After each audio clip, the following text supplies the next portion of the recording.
మహబూబ్నగర్ జిల్లా మూసాపేట ఏప్రిల్ 7న మూసాపేట మండల తుంకినీపూర్ గ్రామంలో ఆదివారం ముఖ్య అతిథులు శ్రీ శ్రీ శ్రీ ఆదిత్య పరాశ్రీ స్వామి అంబాత్రయ కేత్ర పీఠాధిపతులు మరియు దేవరకద్ర శాసన సభ్యులు G Masudan Reddy, Devarakadra BJP party incharge Konda Prashanth Reddy, Moosapet మండల బీజేపీ అధ్యక్షుడు టీకే నరసింహో, మండల కాంగ్రెస్ పార్టీ మండల అధ్యక్షుడు శేఖర్, మాజీ ఎంపీపీ బగ్గి కృష్ణయ్య, మండల పొలిటికల్ జేఏసీ అధ్యక్షులు నల్ల తిరుపతి గౌడ్లు మరియు వివిధ పార్టీల నాయకులు పార్టీలకు అతీతంగా తుంకినీపూర్ గ్రామంలో యువకులు గ్రామ పెద్దలందరి సమక్షంలో 7 గంటలకు ఛత్రపతి శివాజీ మహారాజ్ విగ్రహావిష్కరణ చేయడం జరిగింది.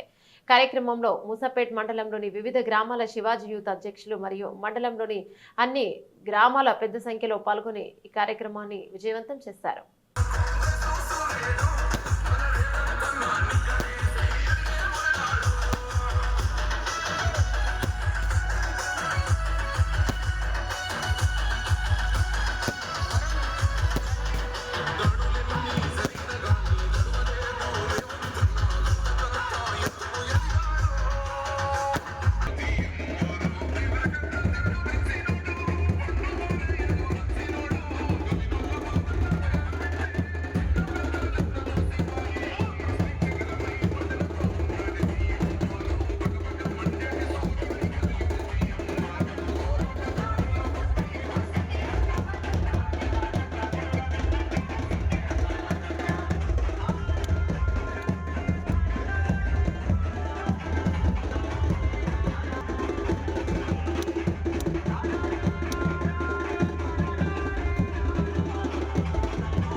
గట్టిగా చెప్పండి పోతాడు మన ఎమ్మెల్యే గారికి సన్మానం జరుగుతున్నది. కార్యదర్శి గౌతమ్ గౌడ్ గారు వేదిక వద్దకు రావాల్సిందిగా కోరుతా ఉన్నాము. అలాగే విగ్రహ దాత చిన్న బుచ్చన్న గౌడ్ గారు, ఎక్స్ సర్పంచ్ గారు, విగ్రహ దాత చిన్న బుచ్చన్న గౌడ్ గారు ఎక్స్ సర్పంచ్ వేదిక వద్దకు రావాల్సిందిగా కోరుతా ఉన్నాము. అలాగే టీకే నరసింహ గారు, బీజేపీ మండల అధ్యక్షులు టీకే నరసింహ గారు, రవీందర్ గౌడ్ గారు బీజేపీ జిల్లా కార్యవర్గ సభ్యులు, మరి వారిని కూడా వేదిక వద్దకు ఆహ్వానిస్తా ఉన్నాం.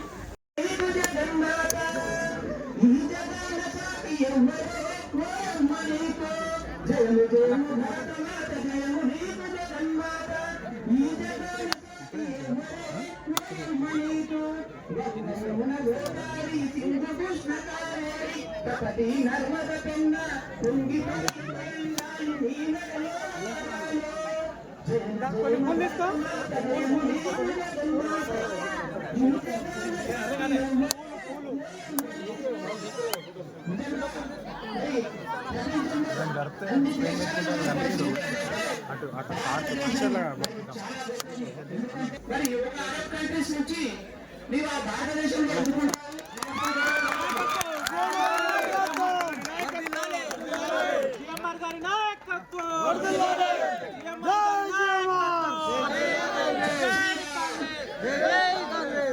అరబ్ కంట్రీస్ చెందిన ఒక నవాబు, ఒక రాజు, మరి ప్రజలందరికీ అదేవిధంగా వేదిక ముందున్న తుగ్గులూరి గ్రామస్తులందరికీ కూడా పేరు పేరున హృదయపూర్వక ధన్యవాదాలు. శివాజీ మహారాజ్ ఒక గొప్ప సంఘ సంస్కర్త, ఆదర్శమూర్తి, మనందరికీ కూడా ఆయన ఆశయాలను కొనసాగించాల్సిన అవసరం ఎంతైనా ఉందని చెప్పేసి ఈ సందర్భంగా గుర్తు చేస్తా ఉన్నా. హిందూ ధర్మ పరిరక్షకులు కొత్త ఆదర్శమూర్తి శివాజీ మహారాజ్ విగ్రహాన్ని ఇంతటి చిన్న గ్రామంలో ఏర్పాటు చేసుకుంటున్న గ్రామస్తులకు ప్రత్యేకంగా మరొకసారి అభినందనలు తెలియజేస్తూ ఈ కార్యక్రమానికి విచ్చేసిన వాళ్ళందరూ కూడా మరొకసారి శ్రీరామనవమి శుభాకాంక్షలు తెలియజేసుకుంటూ సెలవు తీసుకున్నాను. Thank you. సగౌరవంగా వేదిక వద్దకు ఆహ్వానిస్తా ఉన్నాం. అంబాత్రయ పీఠాధిపతి శ్రీ శ్రీ శ్రీ శ్రీ ఆదిత్య పరాశ్రీ స్వామి వారు మరి బిద్వారం అంబాత్రయ పీఠ గారిని మన ఎమ్మెల్యే గారు మధుసూదన్ రెడ్డి గారు తిరుపతి నుంచి తిరుపతి దేవస్థానం నుంచి తెప్పించిన ప్రత్యేకమైన శాలువాతో మన ఆదిత్య పరాశ్రీ స్వామి వారిని అంబాత్రయ పీఠాధిపతి గారిని సన్మానం చేస్తా ఉన్నారు. మరొక్కసారి గట్టిగా చప్పట్లు. దయచేసి చేతులు ఉన్న వాళ్ళంతా కూడా గట్టిగా చప్పట్లు కొట్టాలి.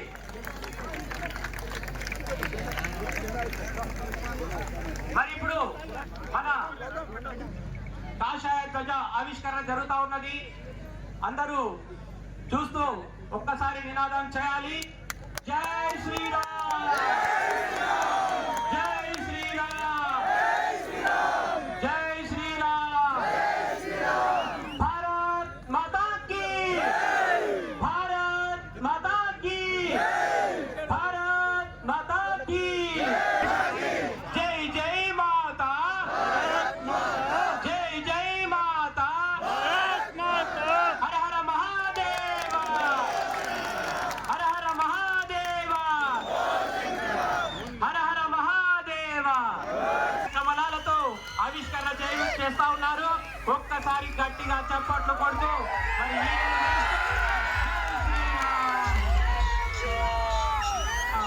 జై శ్రీరామ్, జై శ్రీరామ్, జై శ్రీరామ్.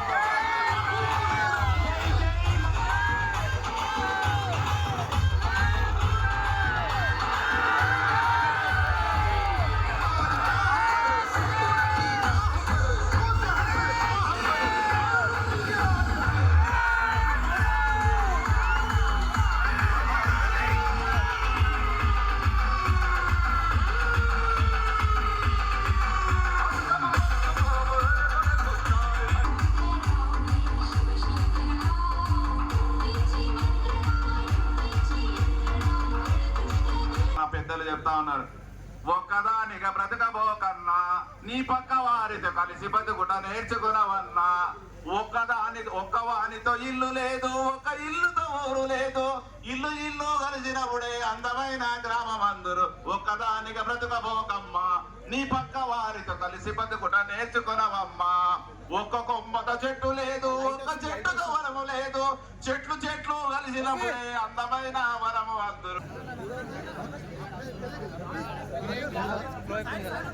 ఎంత శక్తి ఉంటాను, అలాగే మన ఒంట్లో ఎంత శక్తి ఉందో అంత గట్టిగా చెప్పాలి. నేను చెప్పినట్టు చెప్పాలి. నేను జై భవాని అంటాను, మీరు వీర శివాజీ అన్నాను. మీరెంత గట్టిగా అంటారో నేనెంత గట్టిగా అంటానో జై భవాని. నా ఒక్క గొంతుకు మీ గొంతు సరిపోవట్లేదు. ఇంకొకసారి ప్రయత్నం చేస్తాను. జై భవాని, జై భవాని, భారత్ మాతా కీ. ఇంకొంచెం భారత్ మాతా కీ, హర హర మహాదేవ. ఇప్పుడు ఈ ఊరుకు వచ్చిన దరిద్రం ఎమ్మెల్యే గారికి చాలా సంతోషం, కృతజ్ఞతలు. అలాగే అన్నగారు బాలన్న గారికి కూడా ప్రత్యేక ధన్యవాదాలు. ఒకసారి మన ఎమ్మెల్యే గారికి, బాలన్న గారికి, అలాగే కొండా ప్రశాంత్ రెడ్డి గారికి గట్టిగా చప్పట్లు కొట్టాలని కోరుకుంటున్నాను. దయచేసి బాలన్న గారిని, ప్రశాంత్ రెడ్డి గారిని ఇక్కడికి రావాలని కోరుకుంటున్నాను. కూడా ఎక్కడున్నా ఏ స్థితిలో ఉన్నా ఇలాగే జయప్రదం చేయాలని చెప్పి ప్రతి ఒక్కరు నేను మనస్ఫూర్తిగా కోరుకుంటున్నాను. ఇది 2వ కార్యక్రమం. నేను ప్రశాంత్ రెడ్డి గారితో ఈ శివాజీ విగ్రహావిష్కరణ చేయడం. ఒకసారి వారికి మనస్ఫూర్తిగా ధన్యవాదాలు తెలియపరుస్తూ ఇంకోసారి చప్పట్లు కొట్టాను. ఈ మధ్యలో సనాతన ధర్మం గురించి ఎవరు మాట్లాడినా ఒక ముద్ర వేస్తున్నారు.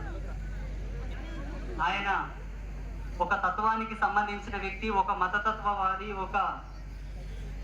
ఏదో ఒక ముద్ర వేసేసి చెరగరాని ముద్ర వేసేస్తున్నారు. చూడండి, ఇది మతానికి సంబంధించింది కాదు, ధర్మానికి సంబంధించింది కాదు, మన అస్తిత్వానికి సంబంధించింది, మన ఆత్మ గౌరవానికి సంబంధించింది. మన కోసం మనం పోరాటం చేస్తున్నాం, మన కోసం మనం మాట్లాడుతున్నాం తప్పిస్తే ఎవరి మనోభావాలు కించపరచాలని మనం ఎన్నడూ మాట్లాడలేదు, మాట్లాడతలేము కూడా. ఈనాటి ఈ గ్రామంలో ఈ ఛత్రపతి శివాజీ మహారాజు యొక్క సాన్నిధ్యంలో మీ అందరితోనూ నేను కోరుకుంటున్నది ఒకటే. చూడండి, మనల్ని గౌరవిద్దాం, మనల్ని ప్రేమించుకుందాం, మనల్ని ఆదరించుకుందాం, మన వాళ్ళకు మనం సపోర్ట్ చేద్దాం, మనల్ని ముందుకు తీసుకెళ్దాం.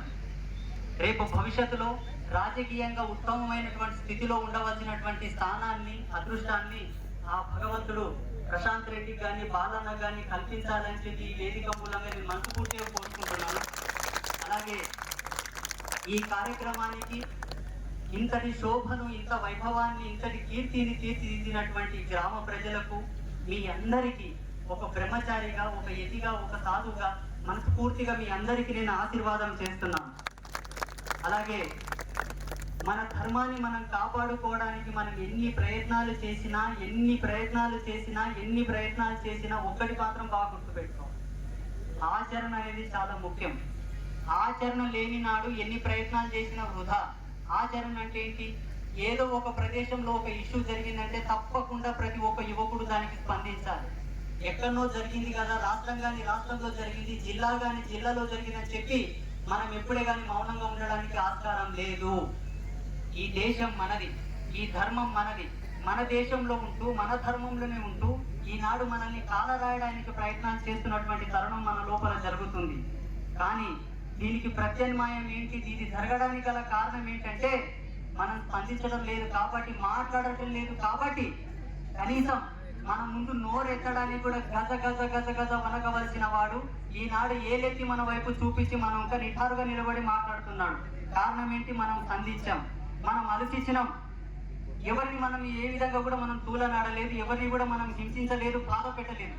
చరిత్ర పుటలు మొత్తం తిరగవేసి చూసినా హిందూ అనేవాడు ఏ దేశం మీద కూడా దండయాత్ర చేయలేదు, ఎవరిని దోచుకోలేదు, ఎవరిని బాధ పెట్టలేదు, ఎవరి మత విశ్వాసాన్ని జోలికి మనం వెళ్ళలేదు, ఏ చర్చిని కూల్చలేదు, ఏ మసీదును కూల్చలేదు. కానీ మన లక్షలాది గుళ్ళు కూల్చబడ్డాయి, వేలాదిగా గ్రంథాలు తగలబడిపోయినాయి, గొప్ప ప్రతిష్టాత్మకమైనటువంటి విశ్వవిద్యాలయాలు తగలబడిపోయినాయి. అలాగే ఈ దేశానికి మూలమకుటమైనటువంటి లక్షలాది మంది సాధువులు, లక్షలాది మంది గురువులు ఈ కాలగర్భంలో కలవాల్సినటువంటి అవసరం వచ్చింది మనకు. కారణం మనదైన ఉనికిని మనం మర్చిపోతున్నాం, మనదైన దాన్ని మనం పక్కన పెడుతున్నాం. కాబట్టి అటువంటి తప్పు మనం ఎన్నటికీ చేయొద్దు. రాజకీయం ఏదైనా పర్వాలేదు, పార్టీ ఏదైనా పర్వాలేదు, మనమంతా ఒక హిందూ కుటుంబకంగా, వసుదైక కుటుంబకంగా మనం ఐకమత్యంగా ఉండాలి. ఇటువంటి కార్యక్రమాలు ఎక్కడ జరిగినా కూడా మనం అందరం ముందుండి జయప్రదం చేయాలి. చేయాలా వద్దా? చెయ్యకపోతే ఏమి జరగదు. ఒక్కటి మాత్రం కంపల్సరీ జరుగుతుంది. ఏంటో తెలుసా?